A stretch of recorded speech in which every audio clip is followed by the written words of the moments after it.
Okay then உலகத்தில் உள்ள எல்லா மக்களுக்கும் it is my kindly request, humble request என்னன்னு கேட்டிங்கன்னா, எச்சரிக்கையாக இருங்க. Be alert. அவேர்னஸ் ரொம்ப முக்கியம். 100% this is end of the world, end of days. அது மட்டும் நீங்கள் மறக்காதீங்க. நீங்கள் முடிஞ்சால் போய் பாருங்கள், நிறைய நெட்டில் கிடைக்கும் ஏகப்பட்ட தகவல்கள். என்ன இந்த பாபா வாங்கியாங்க, அப்புறம் நாஸ்டாமஸ், அவங்க இவங்க அவ்வளோ பேர் சொல்லியிருக்காங்க. தயவுசெய்து கிளி ஜோசியக்காரன் ஒருத்தன் இருப்பான், பூனை ஜோசியக்காரன். அப்புறம் அவன் நாடி ஜோதிடம், இந்த மயிரெல்லாம் ஜோதிடம் பார்ப்பான், காலுக்கு அடியில் பாதத்திலாம் பார்ப்பான்.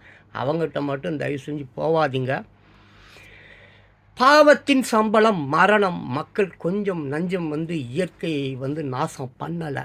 அதனால் இது நியாயமான நீதி தீர்ப்பு. ஜட்ஜ் மேட் அப் டே. நம்ம ஊரில் இருக்கிற ஜட்ஜுங்கள்லங்க மிகப்பெரிய ஜட்ஜ். ஓகே.